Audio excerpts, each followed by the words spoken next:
Hello students. So बेटे today is lecture number 23 NCERT probability का बेटे 23rd लेक्चर। और उसमें बेटे अभी हम कर रहे हैं बाइस थ्योरम। तो बाइस थ्योरम के क्वेश्चन हमारे चल रहे हैं। तो उसी में 7th क्वेश्चन है आज एनसीईआरटी का। कहता है insurance company ensure 2000 scooter drivers. तो 2000 हमारे पास स्कूटर ड्राइवर्स हैं, 4000 कार ड्राइवर्स हैं एंड 6000 ट्रक ड्राइवर्स हैं। तो टोटल कितने हो गए? 2466 12,000। टोटल हमारे पास 12,000 ड्राइवर्स है। कहता प्रोबेबिलिटी ऑफ एक्सीडेंट, अब उनकी एक्सीडेंट भी हुआ है और उनकी प्रोबेबिलिटीज गिवन है। कहता one of the insured person meets with accident, find the probability that he is scooter driver. तो देखो, या तो जो ड्राइवर होगा, पर्सन इज स्कूटर ड्राइवर,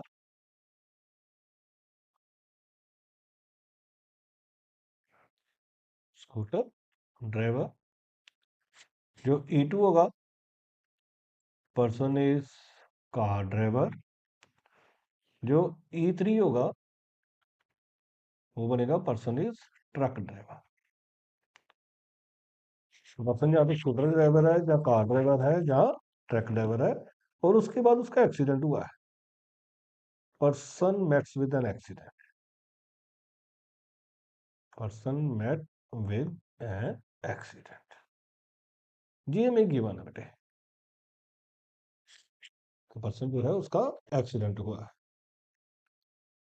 तो देखो, सबसे पहले प्रॉपर्टी ऑफ E1, जो स्कूटर ड्राइवर होगा उसकी प्रॉपर्टी कितनी होगी? 2000 डिवाइडेड बाई टोटल।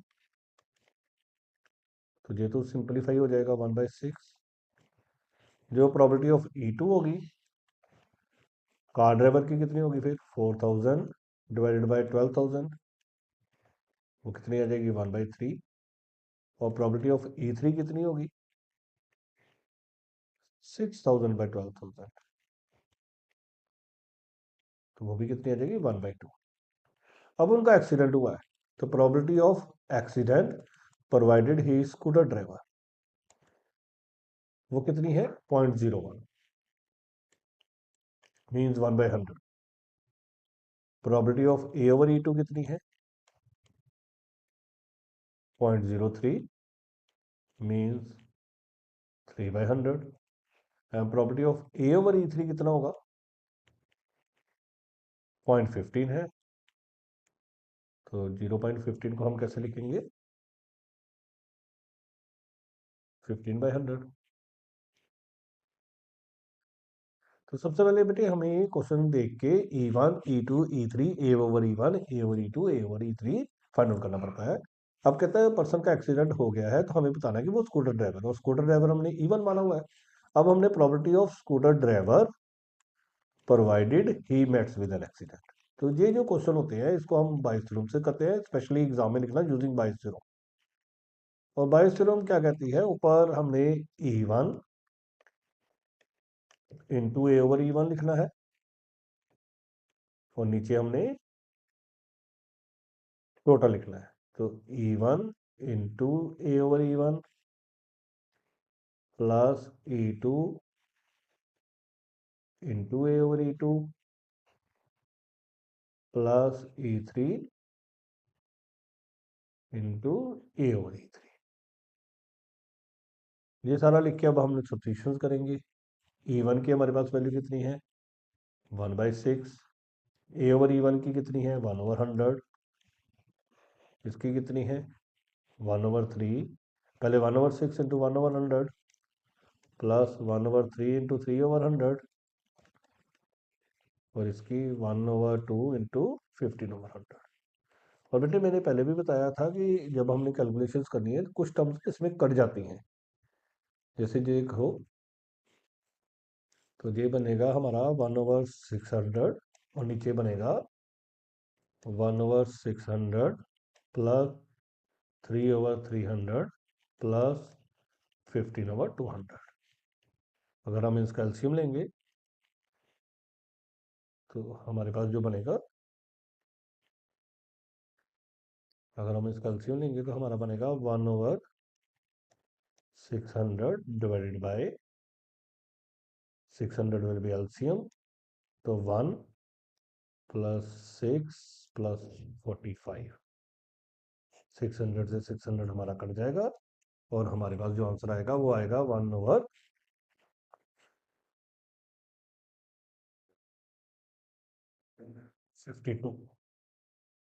चेक करें,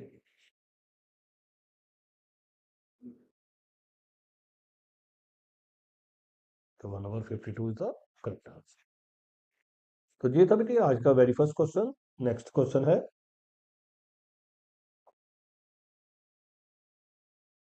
8। कहता है factory has two machines A and B. अब दो मशीन्स है A and B. Past record shows that machine A produce 60% of the items of the output and machine B produces 40% of the items। अब देखो E1 जो है वो क्या होगा, item is produced by machine A, item is produced by machine A।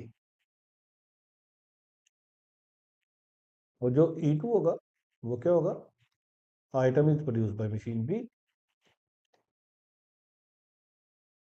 Further उसने बोला है कि 2% of the items by A and 1% of the items by B are defective. अब डिफेक्टिव होने की प्रॉपर्टी बोली है, तो ए क्या हो जाएगा, item is defective.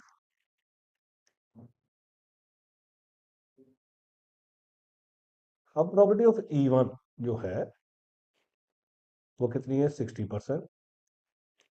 Property of E2 कितनी है, 40%। अब डिफेक्टिव यूजिंग मशीन ए वो 2% है, तो प्रॉपर्टी ऑफ A/E1 कितना हो जाएगा,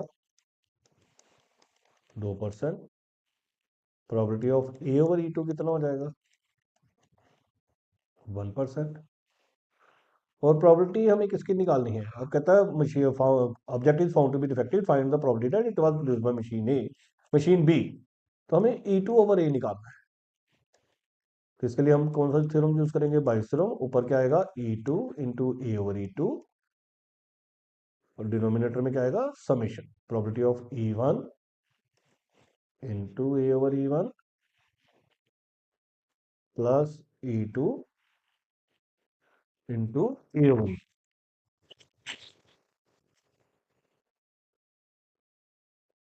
उसके बाद वैल्यू सब्स्टिट्यूट कर देंगे, तो 60/100 2/100।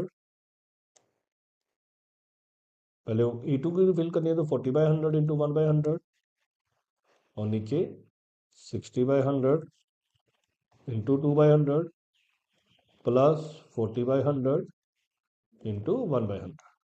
तो देखो डिनोमिनेटर मोस्टली सारी ना सेम बनती है, तो never try to do the cutting. तो सीधे सीधे बन जाएगा बेटी, जो ऊपर 40 बन जाएगा और नीचे बन जाएगा 120 प्लस 40, तो 40/160 आ जाएगा, तो आंसर विल बी 1/4। एक बार हम दोबारा से चेक कर लेते हैं, 1/4। ओके, नेक्स्ट बेटे जो क्वेश्चन है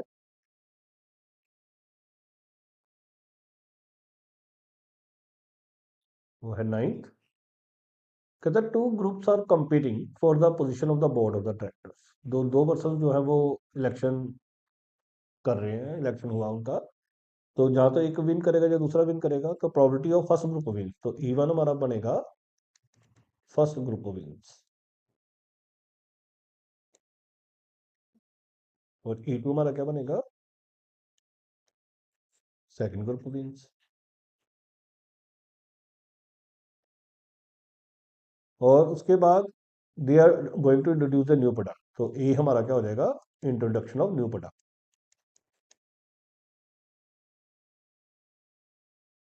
इंट्रोडक्शन ऑफ न्यू प्रोडक्ट।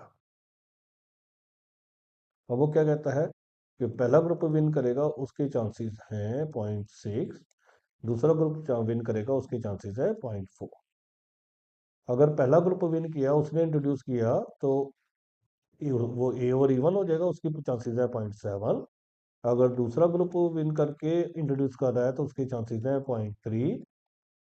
अब हमने सेकंड ग्रुप का बताना है, तो सेकंड ग्रुप का बताना मतलब हमने फिर E2/A बताना है, तो E2/E क्या बनेगा फिर, property of E2 into probability of E over E2 divided by probability of E1 into probability of A over E1 plus probability of E2 into probability of A over E2। तो ये कौन सा concept है? बाइसरम का concept है। तो बाइसरम लगा देंगे, अब सब्स्टिट्यूशन कर देंगे। तो जो हमारे पास प्रॉपर्टी ऑफ E2 है वो थी 0.6। 0.6 को क्या मैं लिख सकता हूँ 6/10। E2 की थी प्रॉपर्टी 4/10, 0.4 थी तो 4/10। ए ओवर E2 जो है वो 3/10 है। प्रॉपर्टी ऑफ E1 जो है वो 6/10 है, 0.6 थी। ए ओवर E1 हमें 0.7 दे रखी है तो वो 7/10 हो गई। E2 हमें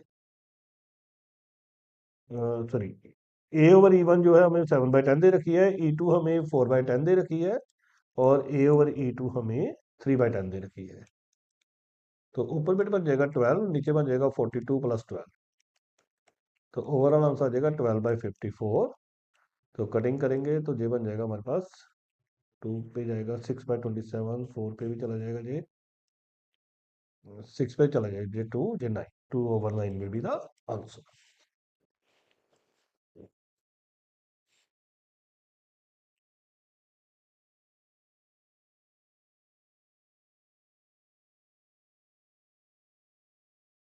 नेक्स्ट मेरी 10th क्वेश्चन है, कहता है suppose a girl throws A dice, if she get 5 or 6, she tosses a coin 3 times and notes the number of heads. If she gets 1, 2, 3, 4, she tosses the coin once and notes whether a head or tail is obtained. If she obtained exactly one head, what is the probability that she threw 1, 2, 3, 4 with the dice? देखो उसने बेटे dice throw की, तो पहले है either 5 or 6 is shown on dice, और E2 जो होगा वो है either 1, 2, 3, 4 is shown in dice। और उसके बाद उसने कॉइन को थ्रो किया हुआ है और she is getting one head, तो गेटिंग एग्जैक्टली वन हेड।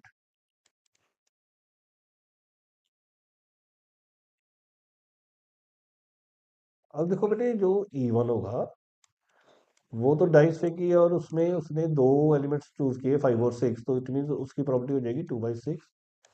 और E2 में उसने 1, 2, 3, 4 ऑब्टेन किया है तो 4/6। अब जब उसने 5 और 6 आया ना तो उसने कॉइन को 3 बार टॉस किया और उसमें से नंबर ऑफ हेड्स लिए, और उस उन हेड्स में से उसने एक हेड वाली चूज करनी है। तो देखो जब वो वन हेड आएगा, हमें property of A over E1 निकालना है, तो उसने कॉइन को 3 बार थ्रो किया हुआ है। जब हम कॉइन को 3 बार थ्रो करते हैं तो HHH, HHT, HTH, HTT, THH, THT, TTH और TTT, ये केस बनते हैं, 8 केस बनते हैं। और लेकिन उसमें से उसने सिर्फ वो वाले लेने जिसमें एक ऐड हो। तो जैसे एक जे वाला HTT ले लेंगे, एक हम ले लेंगे TTH ले लेंगे, एक TTH ले लेंगे, एक THT ले लेंगे। तो देयर आर टोटल 3 केसेस जिसमें एक ऐड आ रहा है। It mean property of A over E1 जो बनेगा वो 3/8 बनेगा, और जो property of A over E2 है, अब जब उसने 1, 2, 3, 4 आया था तो उसने कॉइन को एक बार ही थ्रो किया, तो एक बार थ्रो करने पे हेड या टेल बनेगा, और हेड आने की प्रॉपर्टी कितनी होगी 1/2। अब उसने बोला है प्रॉपर्टी निकालनी है कि 1, 2, 3, 4 आया है, मतलब E2/A निकालना है। अब हमने अब हमने जो निकालना है वो क्या निकालना है कि E2/A आया है।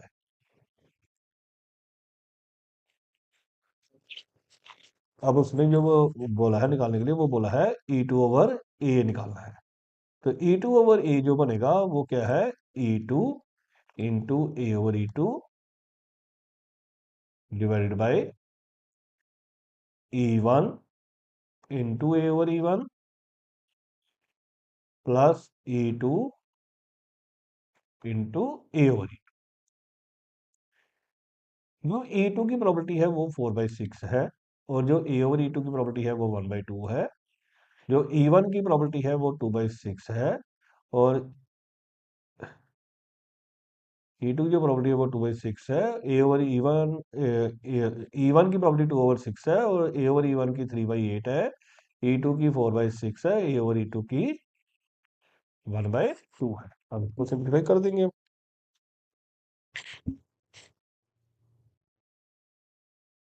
तो जी बच्चे बन जाएगा 4/12। ये बन गया 6/48। ये बन गया 4/12। हम एलसीएम ले लेंगे। 4/12, 4/12 divided by 48 will be the LCM. तो 6 + 16 बन जाएगा। तो बन गया 4/12 इंटू 48/22। 44 से चला जाएगा ये 2, ये 11। तो आंसर हमारा आ जाएगा 8/11। Just check. हाँ जी, ठीक है जी।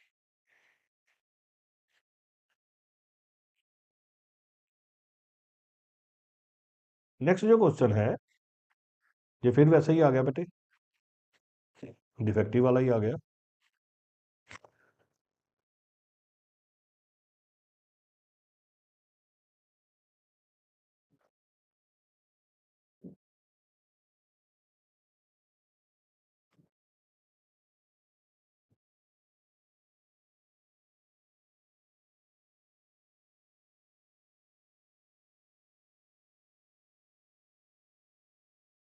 अब 11th क्वेश्चन कहता है manufacturer has 3 operators A B C. तो फर्स्ट ऑपरेटर डिफेक्टिव प्रोड्यूस कर रहा है, सेकंड ऑपरेटर डिफेक्टिव प्रोड्यूस कर रहा है, थर्ड ऑपरेटर डिफेक्टिव प्रोड्यूस कर रहा है। और जॉब के लिए वो कितनी परसेंट है? 50%, 30% एंड 20%। तो क्या होगा? E1 E2 E3 सपोज करेंगे। E1 machine operator A is a machine operator. E2 क्या होगा? Machine operator B. E3 क्या होगा? Machine operator is C. और डी हम, जिसको हम ए मान लेते हैं उसको मान लेते हैं डिफेक्टिव आइटम, डी मान लेते हैं। क्वेश्चन में ये है तो हम अपना अक्षर चेंज कर लेते हैं। अब जो मशीन ऑपरेटर ए है वो कितनी प्रोडक्ट प्रोड्यूस कर रहा है? 50%। जो मशीन सेकंड है बी ऑपरेटर है वो कितना प्रोड्यूस कर रहा है? 30%। और जो थर्ड है वो कितना प्रोड्यूस कर रहा है? 20%। अब वो प्रोड्यूस करने के बाद इफेक्टिव पैदा कर रहा है। तो इफेक्टिव कितनी है? 1%। ए के लिए 1% है। तो फर्स्ट के लिए defective through operator first is 1%। Second जो डिफेक्टिव पैदा कर रहा है वो 5% कर रहा है, 5%। और जो थर्ड डिफेक्टिव पैदा कर रहा है वो 7%। अब कहता है तो find the probability that it was produced by A. तो हमें probability of operator A provided defective is obtained. तो अब हम कौन सा कंसेप्ट यूज करेंगे इसमें भी? जो कंसेप्ट हमारा लगता है वो कौन सा लगता है?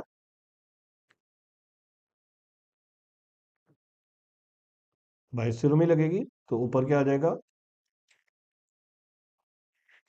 हाँ, तो ऊपर हमारे पास आ जाएगा E1 इंटू D/E1। और नीचे क्या आ जाएगा? इनका सम E1 into D/E1 plus E2 into D/E2 plus E3 into D/E3। तो हम इसकी वैल्यूज डाल देंगे।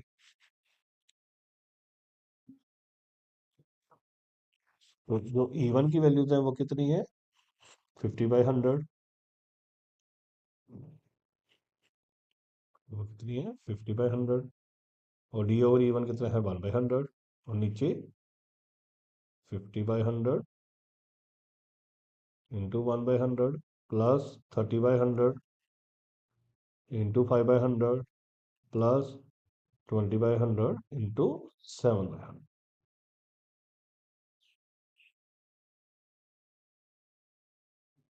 तो अब ये बनेगा बेटे, देखो डिनोमिनेटर सेम बन जाएंगे बेटे, तो वो कटिंग हो जाएंगे। तो 50 नीचे बच जाएगा 50 150 एंड 140। हमारे पास आंसर आ जाएगा 50/340। तो 4 जीरो से जीरो कट गया, तो 5/34 should be the answer. Check कर लें।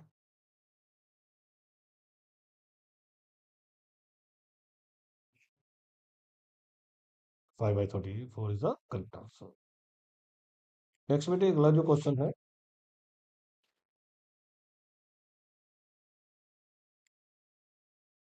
वो 12th है। कहता card from a pack of 52 cards is lost. तो अब एक कार्ड लॉस्ट हो गया, तो E1 बनेगा हमारा और E2 होगा। अब कार्ड लॉस्ट हो गया है, कहता from the remaining cards 2 cards are drawn and found to be diamond, find the probability that the card lost is diamond. तो जहां तो डायमंड कार्ड इज लॉस्ट,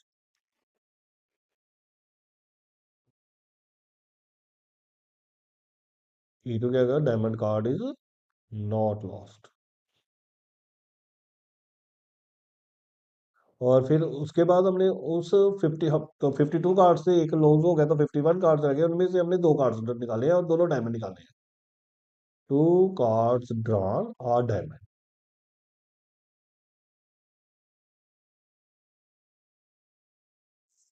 तो देखो बेटे डायमंड के कार्ड्स कितने होते हैं हमारे पास, 13। तो लॉस होने के चांसेस कितने हो जाएंगे, 13/52, 1/4। तो ना लॉस होने के कितने हो जाएंगे, 1 - 1/4, तो 3/4।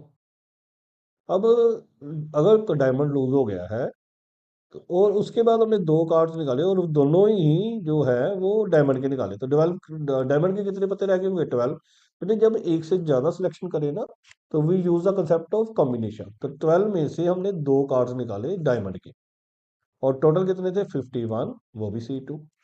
और इधर से हमने जो डायमंड लूज नहीं हुआ, तो डायमंड कितने रह जाएंगे, 13। 13 में से 2 निकाले, लेकिन जो हमारे कार्ड है वो तो 51 ही रह जाएंगे। अब बेटे इसको कॉम्बिनेशन को सोल्व करने के लिए ये टेक्निक है। जिस जैसे ये देखो बेटे, ये 12C2 है ना, तो इनके डिनोमिनेटर में इनके जो सबस्क्रिप्ट है वो 2 है, तो 12 को 2 टाइम्स एक्सपेंड कर दो, 12 फिर एक कम 11, नीचे 2 से शुरू करके 1 तक चले जाओ। मतलब जितनी टर्म्स नीचे होंगी उतनी ऊपर होंगी। इस तरह से 51C2 है, तो क्या बनेगा, 51 × 50/2 × 1। इधर जो बनेगा वो क्या बनेगा, 13 × 12/2 × 1। और इधर क्या बनेगा, 51 × 50 डिवाइडेड बाई 2 × 1। 2 × 1 तो कट जाएगा, 2 × 1 कट जाएगा, तो हमारे पास क्या बच जाएगा, 12 × 11/51 × 50। इधर क्या बच जाएगा, 13 × 12/51 × 50। अगर हम इसको मल्टीप्लाई करेंगे तो क्या बनेगा, देखो डिनोमिनेटर दोनों सेम आ रहे हैं, तो कटिंग करते ही नहीं हम। ये बनेगा बेटे 132, मल्टीप्लाई करोगे जो 132 बनेगा, और इसको मल्टीप्लाई करोगे जो 2550 बनेगा। इसको मल्टीप्लाई करोगे तो 156 बनेगा, और इसको करोगे तो 2550 बनेगा। अब उसके बाद, अब उसने क्वेश्चन में क्या डिमांड किया हुआ है, लॉस कार्ड इज डायमंड। हमें प्रोबेबिलिटी ऑफ E1/A निकालना है। तो E1/A जो निकालना है वो बाई सुरम से क्या लगेगा, E1 × A/E1 divided by total, E1 × A/E1 plus E2 × A/E2। तो अब हमारे पास सारी वैल्यूज हैं, हम सब्स्टिट्यूट कर देंगे। E1 की हमारे पास वैल्यू आई है 1/4, A/E1 की आई है 132.2550, डिनोमिनेटर में ये आई 1/4 × 132.2550 प्लस 3/4 × 156/2550। अब जब हमने इसके कंप्यूशन करेंगे, तो देखो फिर वन सेकेंड डिनोमिनेटर सेम है, ऊपर बनेगा 132।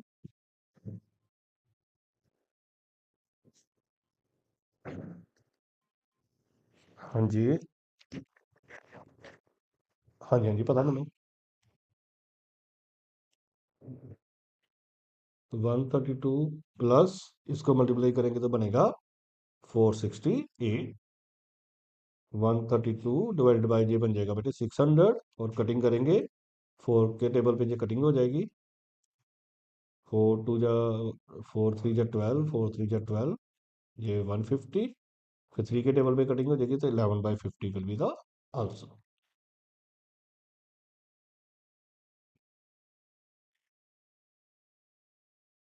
एक और क्वेश्चन डिस्कस करते हैं।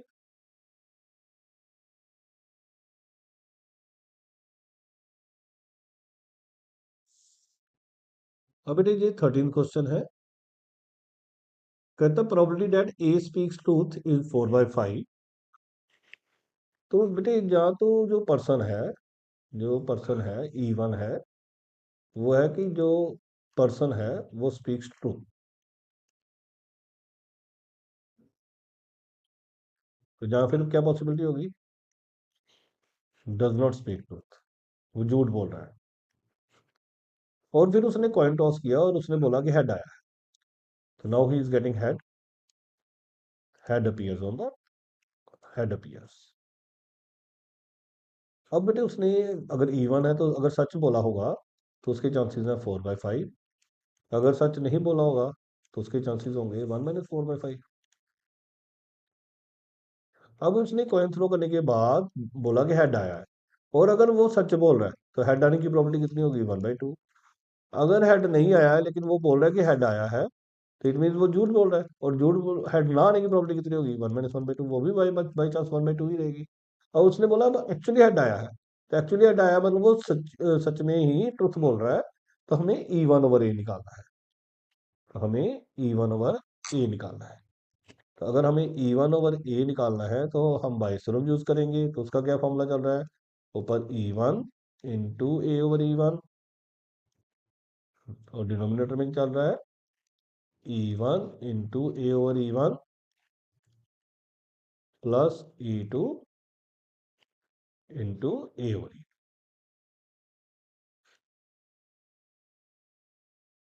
अब वैल्यूज है हमारे पास सारी, 4/5 इंटू 1/2, और डिनोमिनेटर में 4/5 इंटू 1/2 प्लस 1/5 इंटू 1/2। तो देखो नीचे डिनोमिनेटर बेटे मोस्टली सारे ही सेम आते हैं, तो ये डिनोमिनेटर कट जाएगा, 4/4 + 1, तो आंसर विल बी 4/5। और अगर आप ऑप्शन में देखोगे तो A is the correct option, A is correct option. तो बेटे आज के लिए फिर इतना ही, एक बार चेक कर लेते हैं हम आंसर।